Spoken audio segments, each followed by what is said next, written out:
Hello and welcome back to the revival of the Let It Rip podcast, now part of the Centurion brand, my new team.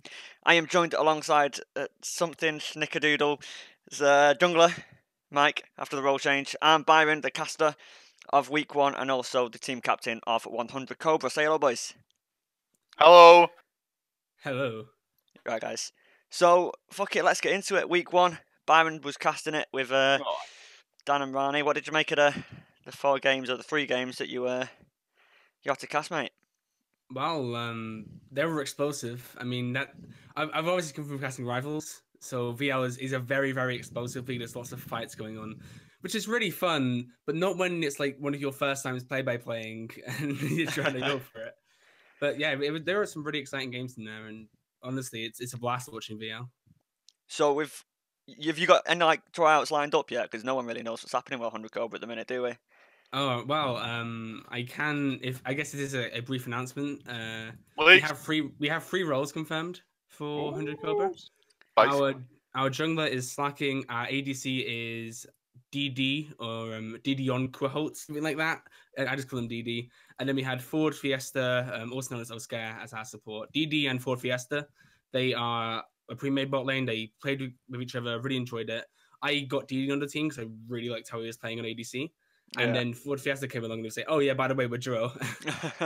And so it's pretty much a no-brainer there. And Slacking, he's pretty much been my right-hand man through the whole process. He knows his stuff, and I think the thing I pride myself most on through who I've brought in to 100 Cobra is they're all very, very good people who have both a thirst to improve, but also actually have a really good attitude. There isn't anyone who I can see being problematic so far. They're all very willing. They're open to ideas, but they're also willing to push for improvement, and that's what I want out of my players. You're not putting yourself mid? Well, that's a complicated situation right now. We're seeing whether or not that's going to work. Who we're putting in. We're trying out other people to see how it goes. If it ends up that I feel like I'm the best option mid, I'll put myself mid. Fair enough. If I'm not the best option, I'll put someone else in. I want to see this team succeed. So, if comparing it to the 3 games that you saw, where would you rank 100 Cobra? Well, obviously I'm the team owner, so I'm going to be a bit biased here. Well, be as honest as you can. I would say, I'd say probably about third. Currently, if I can see envision the roster I want, then I'd say around third if you just jumped in right now with the scrims you've been doing. Right, okay. I'd say I would rank Centurion and 70S above me, mainly because those teams are incredibly good early game teams. They're very good at snowballing, very good at getting those leads, and that's the only issue I would say for us as a squad right now is we want to be able to at least hold off a snowball, and a lot of teams like snowballing, so it's going to be something we're working on. Right, okay. Yeah, 70 S Centurion, and then I'd say 100 Cobra, and anyone else who I'm not thinking of will be somewhere around that area. Because I'd say Team Elite are ones that most people would put at least top 2. Mike, you've played in a group with him. What do you reckon, mate? I think they're overrated. I'm not gonna lie. Really? Yeah, definitely. I think they're overrated. I think the thing that Team Elite has over everyone else right now is that they've played a lot of games together. They've had a lot of time to play with each other. I don't think the quality of the team is as good as the quality of other teams. I'm not specifically saying that that we're better than them, because I think that right now I think we're about the same skill level as Team Elite. But you've got teams like 70S and Centurion, and I really rate the Lotus Gaming, something like that. I think they're a good team. I don't know what they're called, but yeah. Team Elite, I honestly think they're overrated. I don't think they're gonna live up to the hype that people are giving them right now. So Lotus Gaming have just announced that they're disbanding from the show. Oh, really? Since when? Since today. I literally just seen it in the Discord this afternoon. So I haven't seen that. That means that both 70S and Phantom Affinity will make it through to the next round. Obviously, being in at least the second place decider, which is a bit mental. I think Phantom Affinity are quite a good team, but I mean, as much as I like the guy, Asco is the weak link there. It's hard to say otherwise, isn't it? I'm sorry, Asco, it's the truth. But it's Asco is definitely the weak link, but other than that, they are quite a strong team. I think you get that a lot with team owners, don't you? Because I'd say I'm the worst player on my team, which I suppose is how I'd want it to be. But fucking yeah. I think if they had like say Nightmare Thor as their AD carry or something, it would be a fucking incredible roster. But I do agree. So where do you reckon your week 2 is going to be, Mike? Because yours is 0-2, wasn't it, first week? I think we're gonna go for the 2-2. Definitely, it's not going to be easy, but because we went 0-2 in the obviously the first week, I think a lot of people wrote us off as a bit of a meme team and stuff like that. But I think the reality of it is that was like our second game we ever played together, and we've improved our comms a lot, and I think we might shock a few people tomorrow. I think so. Well, good luck. It'll be an interesting game if we got our players. We're scrimming obviously later on today. No leaks. Yeah. So, who would you say is out of all the groups, who would you each say is the first seed and the second seed in each one? So obviously no one there is to represent Group B, but so from Group A, what would you say it would be? Group A is 70S, and obviously it's got to be Phantom FD. If that's Group B, mate. I think. Oh well, right. Well, which one's Group A? You're in Group A, aren't you? Yes, we are. Well done. Sorry, I've had a few beers. Group A, so I think Team Elite have got to be. My girlfriend's laughing at me. Team Elite probably the first seed right now. Yeah. And I think we are definitely the second seed. As far as Serenity Gaming goes, we played against them though when it wasn't on stream, so no one's seen that. We absolutely controlled that game. We controlled it. We took all the objectives, and then we just we didn't struggle to close out the game. We took Baron at around about 30 minutes, and we just inted. We had a Baron team fight, and no disrespect to Power or Joycey, but we've all looked over the game, and they inted a team fight at Baron. Basically, Baron was about 2k health. Instead of nuking the Baron, which would have been the obvious choice to do, Joycey and Power, our two sources of damage, decided to try and zone the enemy team, got caught by an Arnold, so then it was a 5v3. We took Baron, we got ace, they won the game through that. That was literally, that was the only way they could have won that game, and it happened. Right, okay. So I don't think Serenity Gaming are anywhere near Team Elite or ourselves in Group A. As far as Group B goes, which one's Group B? Is that the 70S group? Yeah, so it's only 70S and Phantom Affinity now. So it's they've got to be the two seeds then. Other than if that wasn't the case, I would have put 70S as number 1 seed and Lotus as 2nd seed. But it's obviously very unfortunate that we've now seen them drop out of the shell. I do hope they continue when it comes to the league itself, because I think they're a good team. Group C, obviously, you guys, Centurion, you've been placed in the fucking piss easy league, so the piss easy group, so you can have that first seed. As far as the 2nd seed, I've got no idea. I don't know what the other two teams like. Some fucking German shit or something in it. Like, yeah, Castle, Karl, Commando or some shit. Steiner or something like that. Something like that. And then Checkmate Alpha. I mean, after playing both those teams, I mean, neither of them were they're not meta slaves at all. They're just both there to have fun. Like, Commando, I don't think would pick up a single win in this league. No disrespect to them. I just don't think they would. I've never heard of them or their players. I don't know who they are, but that's the interesting thing I think about VL now. Is there's so many new players that have come in, it's all a new experience and stuff to learn about new people and new players and what the strengths are, what the weaknesses are. So at this point, I think it's hard to call anything at the minute. Do you think? I suppose teams haven't had enough play together, but I think what you've said is basically true. I think it'll be Team Elite, you guys, 70S Phantom, us, Checkmate Alpha.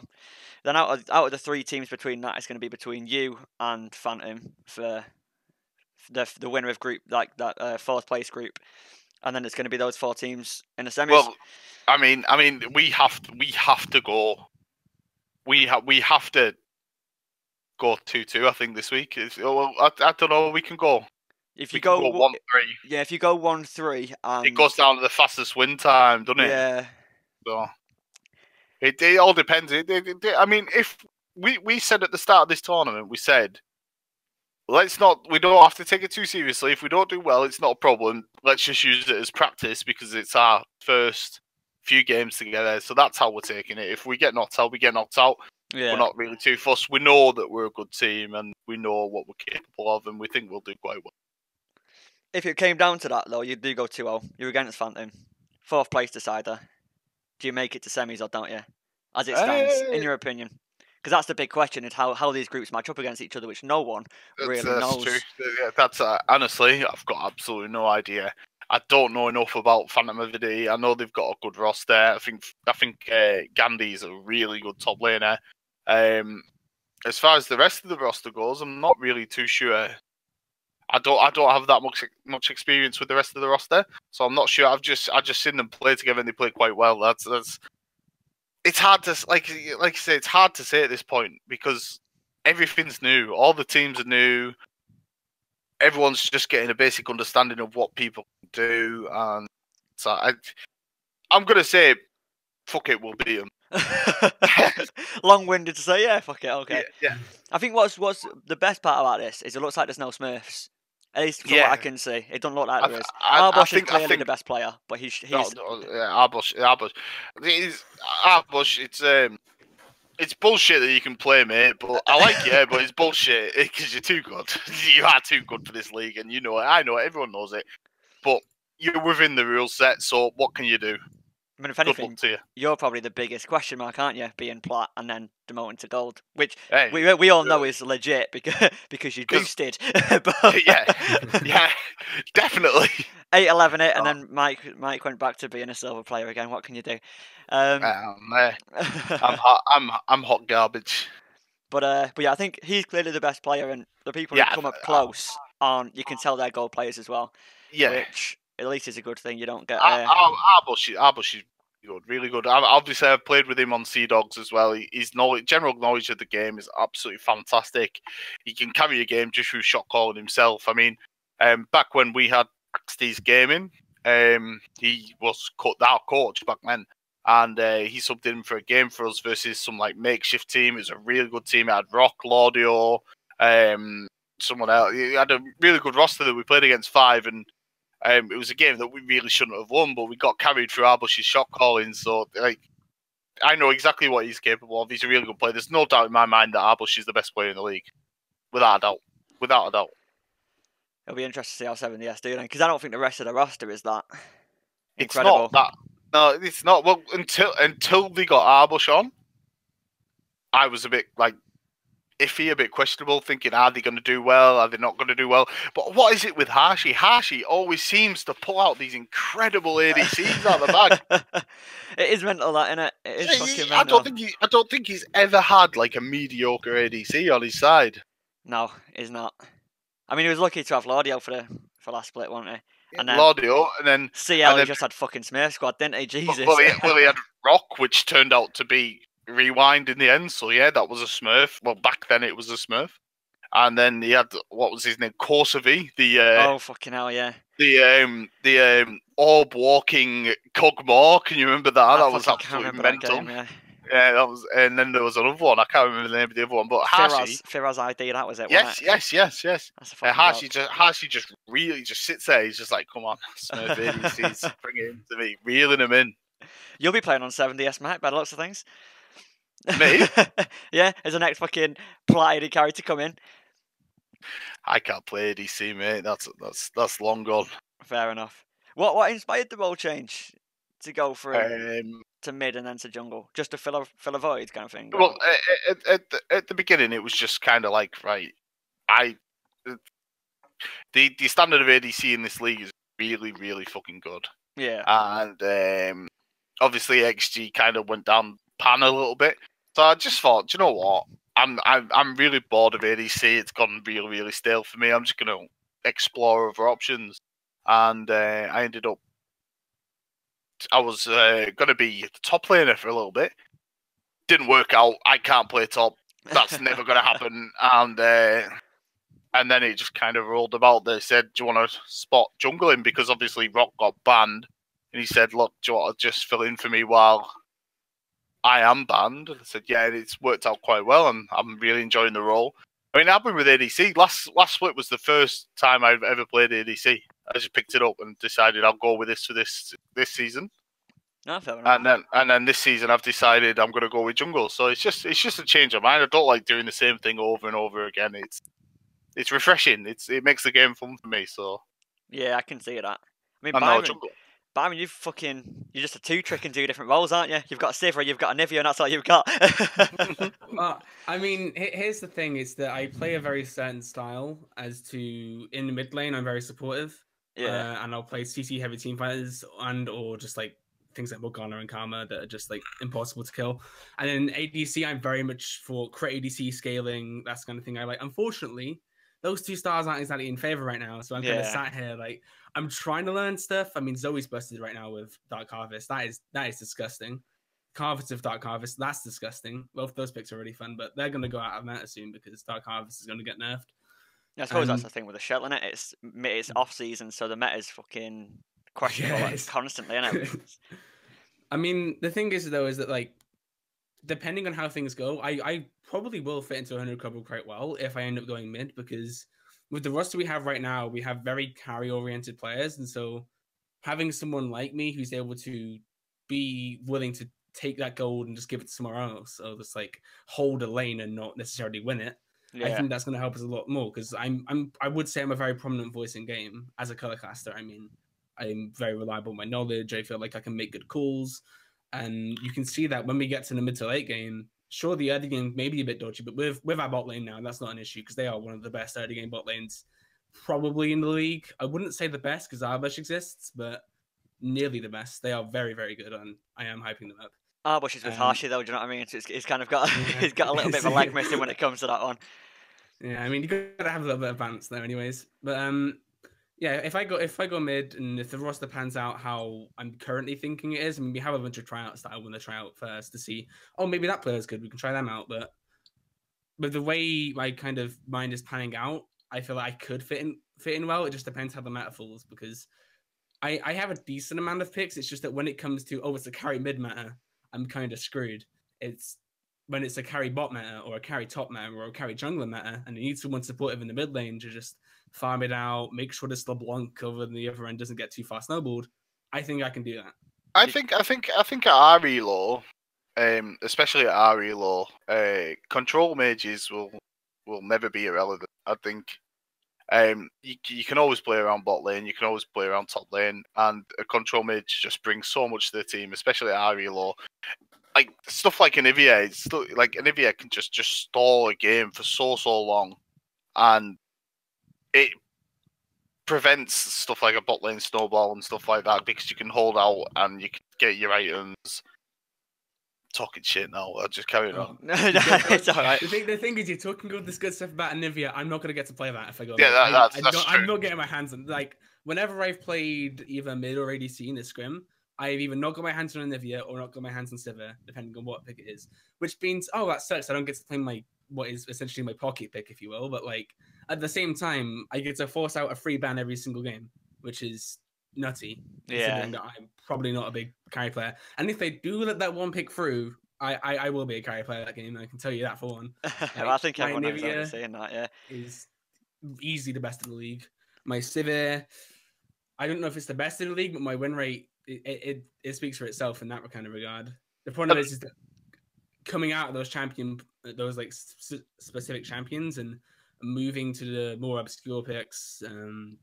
That's where I start to struggle, but it's more about just developing a champion pool and actually, picking a role I want to play and not just bouncing between mid and ADC every few patches. Yeah. Saying your Anivia's the best in the league is quite brave, though, when we've got Joycey. Oh, I know. That'd be an interesting one, that, wouldn't it?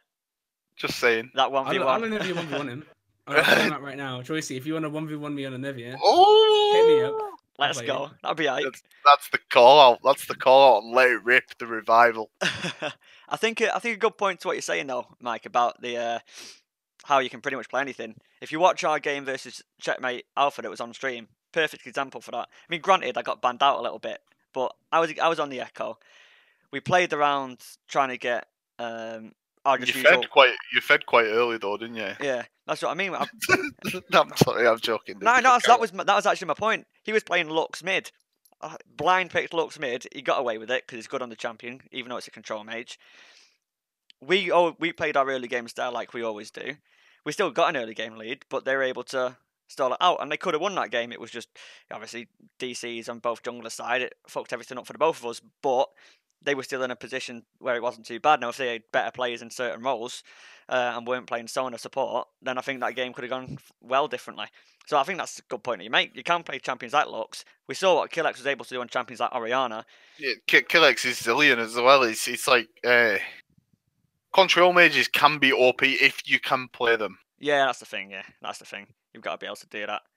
But I think that's a perfect point. So I don't think you have to stick to what is going to be our bronze, silver, gold meta. Yeah, because it don't really mean anything, does it? There's going to be certain picks that take priority in each meta. That's just what's going to happen.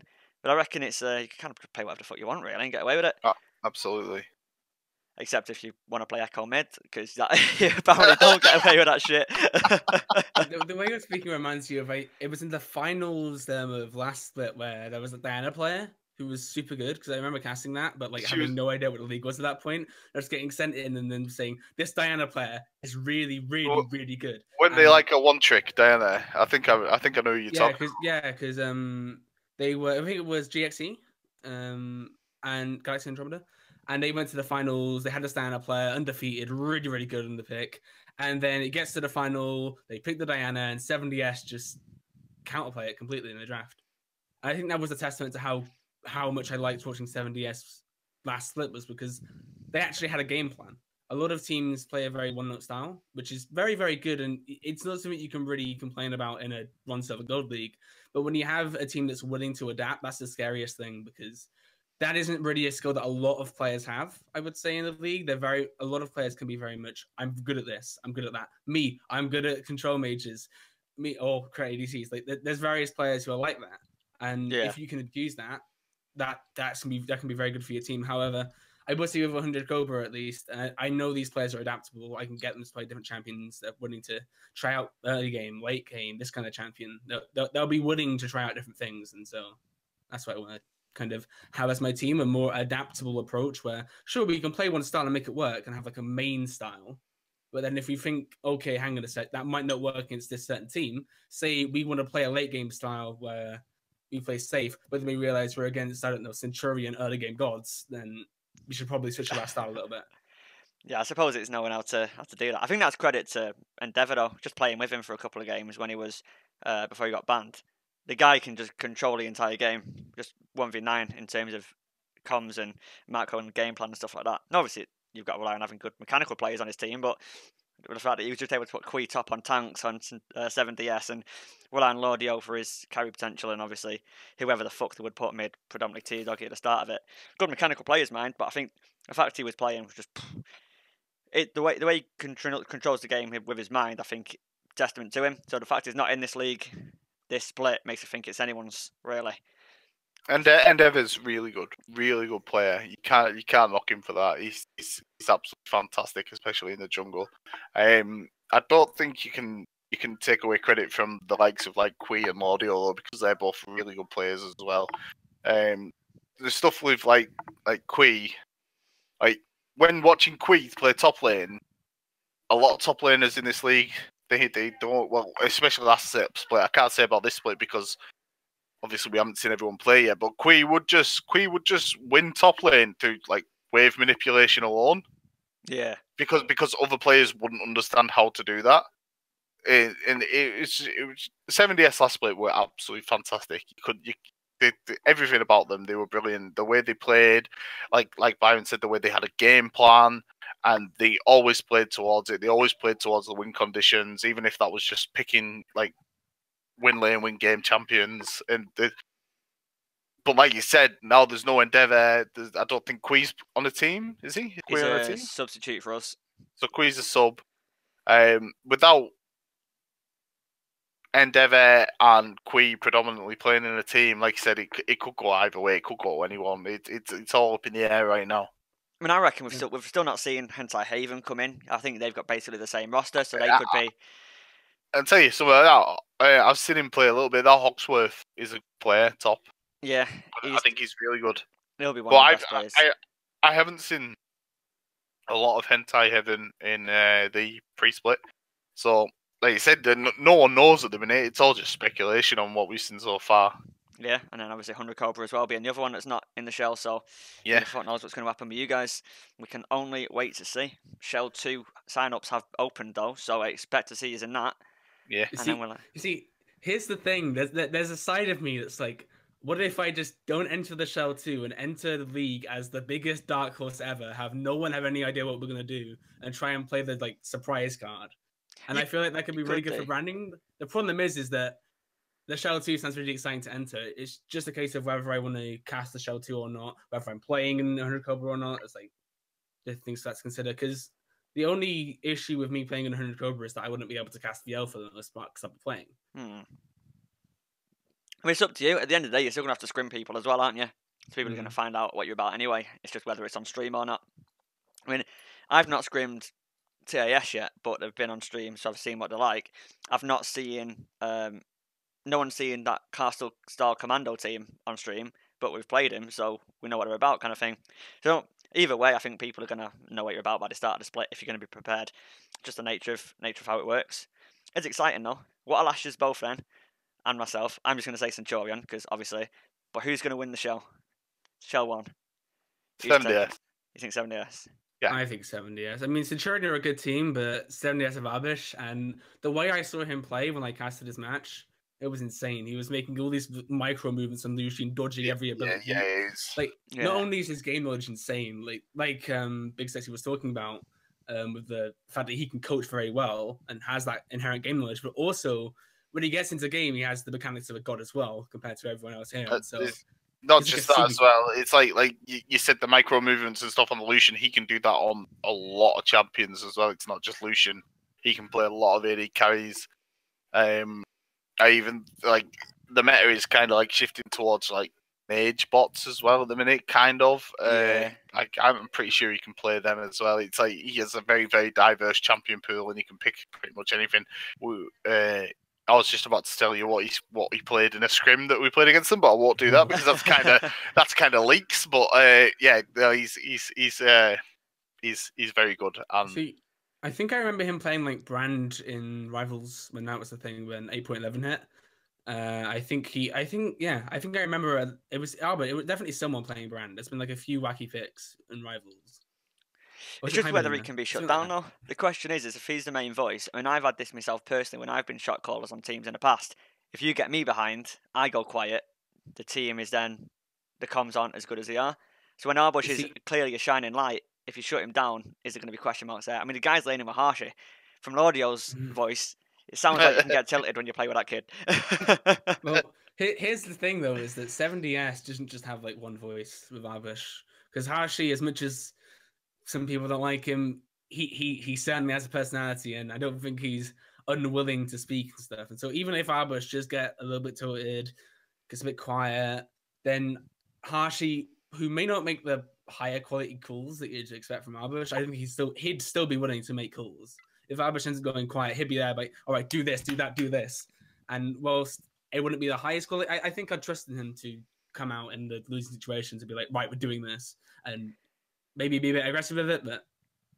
But from my experience with Arbush, obviously from Rivals, we were on Sea Dogs together. Sea Dogs had like a terrible split in Rivals. I think that's the worst split that they've had since CL. I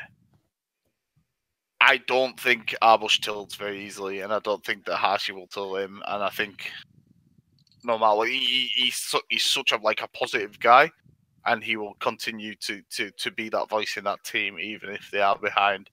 It's like who did they play? Was it Phantom Affinity when they went behind and things were looking kind of grim for them, and everyone was like, "Oh my God, 70S are going to go 0-2," and then he just carried basically.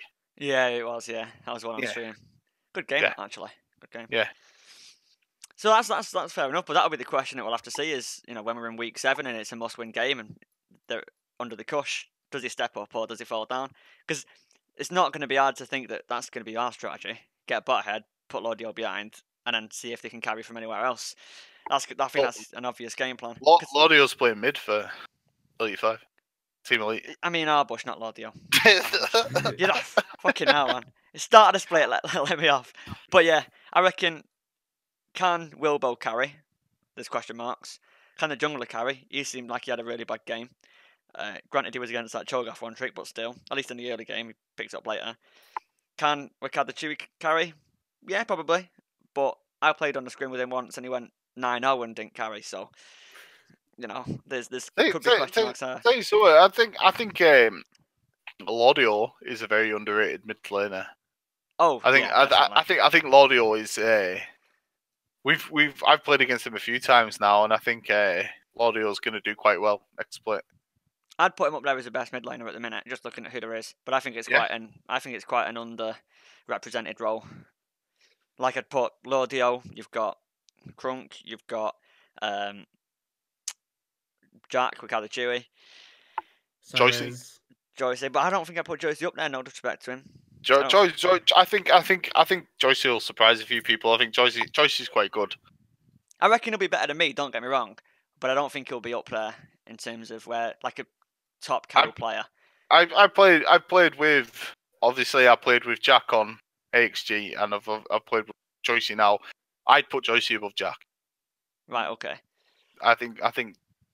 No disrespect, Jack. I like you. You're a nice guy, but I think Joycey just edges it over Jack for me. Fair enough. I mean, it's one of those, but for me, I think Joycey's play style is if he doesn't get Fizz, he's playing some late game team fighting mage, Vladimir and Nivea, etc. Yeah. And I can't see if you ask that guy to play a LeBlanc or an Aatrox or an Aurelia. I don't. No, he couldn't do it. He couldn't do that. Yeah. Yeah, at the minute, you have a point. But like, I wouldn't. Then again, I wouldn't trust Jack on Nivea or Vladimir, stuff like that. It all depends on your team and what kind of style you want to play, what comp you want to play. If you can, and then again, if your team can play around that comp, a lot of it is down to the team. But as an individual, I'd put Joycey above Jack, individual skill wise. It'll be a good test, won't it? Big mid lane battle. We'll have to see. Where would you rank yourself out of junglers? Me? Yeah. I haven't seen many of the jungles, but I have been having a little private coaching session with Dewey, which he is offering to every jungle in the league, just so there's no bias. He has said that any jungler can go and ask for him for advice or VOD reviews and stuff like that. From the horse's mouth, Dewey said he thinks I will be one of the better junglers in the league, and my aim is to be the best jungler in the league. And I think that with a little bit of time and a little bit of practice, that I can do it. I've only been playing jungle for a week, and I'm coming to grips with it very quickly. And I think that come time for the split, I think I'm going to turn a lot of heads. Okay. We'll have to see then, won't we? Nice little statement to give at the revival of the Letter podcast, we'll have to say. After week 1, mate, when you go 0-2, everyone's going to be laughing at you. But this will be clipped right up. Don't get me wrong. Right, we'll cut this episode short now. Anyone got any last words to say before we go off? Any final comments? Yeah, first thing I'd like to say is unban Amy. I don't think I'm joking. Oh, fucking hell, man. I was about to mute you. No, nothing really to say for me, apart from I'll see you on the Rift in about half an hour, Dave. Yeah, let's have fun, boy. Byron? Well, I mean, if there's one extra little anecdote I can say, I want to give a shout out to Scamander from Pegasus, Serenity Gaming. He is a good player, and I feel like he is being slept on the most out of any mid laner.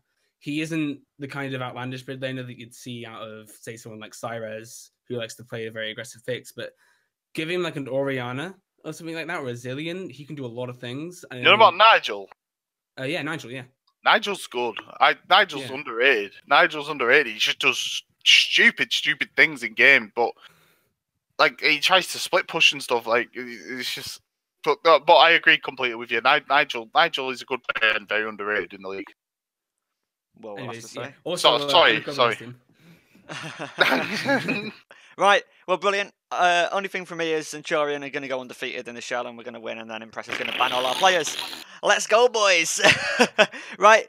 that has been episode 1 of Let It Rip podcast here on the Centurion YouTube channel. Remember to subscribe and all that bollocks, because we're going to try and get as much content out here as we can, because I'm attempting to do something relatively professional with this. And then we'll see. Cheers for coming on, Big Sexy, or Mike, and ByronVilla. Cheers for coming on, and we'll catch you later. Adios.